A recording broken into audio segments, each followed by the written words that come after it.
Hello friends, welcome to my channel. Today we will discuss about transformer. आज हम बात करने वाले हैं transformer, principle of transformers. Transformer किस प्रिंसिपल पे वर्क करता है और हाउ इट वर्क्स, किस प्रकार यह कार्य करता है।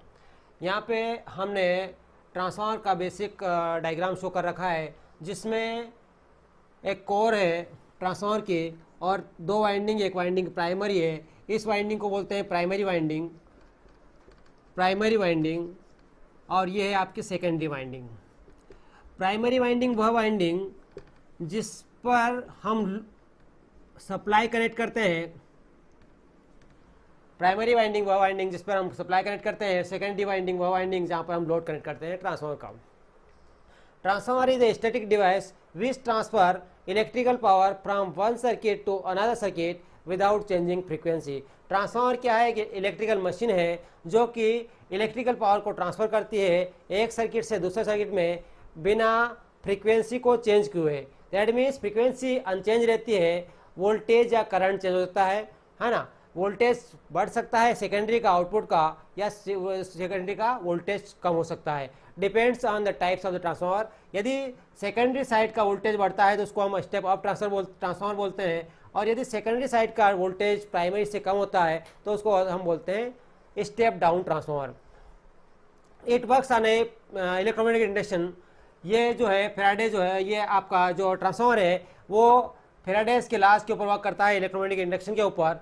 ये क्या होता है, जो E2 है ये है आपका सेकेंडरी वाइंडिंग में इंड्यूस EMF, और E1 जो है वो induce EMF in the primary winding. यहाँ पे V1 सप्लाई दिया है, और लोड की साइड में, सेकेंडरी साइड में जो वोल्टेज है आपको लोड पे वो है V2, और जो करंट फ्लो हो रहा है सेकेंडरी साइड में वो I2 है, और प्राइमरी साइड में जो करंट फ्लो हो रहा है वो I1 है। मीन्स प्राइमरी वाइंडिंग में जो करंट है वो I1 है, और सेकेंडरी वाइंडिंग के थ्रू जो करंट फ्लो हो रहा है वो क्या है, I2 है। अब जो N2 है, नंबर ऑफ टर्न्स क्या है, यहाँ सेकेंडरी के नंबर ऑफ टर्न्स जो है वो N2 है, और प्राइमरी साइड में जो नंबर ऑफ टर्न्स है वो कितने हैं, N1 है। नंबर ऑफ टर्न्स जो है N1 प्राइमरी साइड में है, और N2 जो नंबर ऑफ टर्न्स है वो है सेकेंडरी साइड में। तो जो N2 होता है वो इक्वल टू होता है माइनस E2 इक्वल टू होता है induced EMF in the secondary winding equal to होता है minus N2 d∅dt, rate of change of flux. N2 क्या है, number of turns in the secondary side, और d∅dt means rate of change of the flux. ये जो flux link हुआ है secondary side से, देखिए प्राइमरी और सेकेंडरी में कोई फिजिकल कनेक्शन नहीं है, प्राइमरी वाइंडिंग और सेकेंडरी वाइंडिंग में कोई फिजिकल कनेक्शन नहीं है, ये केवल एक फ्लक्स से लिंक है। बिकॉज ये कोर जो है, जो ट्रांसफार्मर में तीन मेन इंपॉर्टेंट पार्ट होते हैं, एक तो प्राइमरी वाइंडिंग, दूसरा सेकेंडरी वाइंडिंग, और तीसरा होता है कोर। जो वाइंडिंग जो होती है प्राइमरी या सेकेंडरी, या तो ये कॉपर की बनी होती है या ये आपका एल्यूमिनियम की बनी होती है। जो कोर है ये बनी होती है हाई ग्रेड सिलिकॉन स्टील की। जो ट्रांसफार्मर की कोर है ये काय की बनी होती है, हाई ग्रेड सिलिकॉन स्टील की बनी होती है। अब जैसे ही हमने प्राइमरी साइड में सप्लाई दिया, इस प्राइमरी साइड में सप्लाई देने की वजह से ये जो कोर है इसमें फ्लक्स डेवलप हो गया। ये चेंजिंग फ्लक्स है, बिकॉज हम अल्टरनेटिंग सप्लाई यहाँ पे दे रहे हैं, तो इसमें जो फ्लक्स है वो भी अल्टरनेटिंग है, दैट मीन्स चेंजिंग फ्लक्स है। जब ये जो फ्लक्स है अकॉर्डिंग टू फैराडेज लॉ, जब ये फ्लक्स इन सेकेंडरी के कंडक्टर को कट करता है तो इसमें एक इंड्यूस EMF प्रोड्यूस होता है E2, जो कि यहाँ पे गिवन है formula E2 equal to minus N2 into d∅dt। ये इस सेकेंडरी साइड में जो बिल्डअप वोल्टेज है उसका वैल्यू है।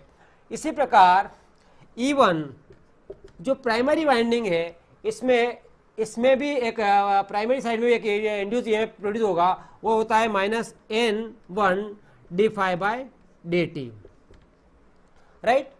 बिकॉज ये जो फ्लक्स है, ये फ्लक्स क्या कर रहा है, प्राइमरी साइड के कंडक्टर को भी कट कर रहा है, इसलिए इसमें जो इंड्यूस EMF होगा वो N1 होगा, E1 होगा, और इसमें जो इंड्यूस EMF होगा वो E2 होगा, राइट। तो जो ट्रांसफार्मर रेशो होता है उसको हम निकालते हैं E2/E, इसको इससे डिवाइड करेंगे तो E2/E1 इक्वल टू हो जाएगा N2/N1, और इसको बोलते हैं ट्रांसफॉर्मेशन रेशियो के।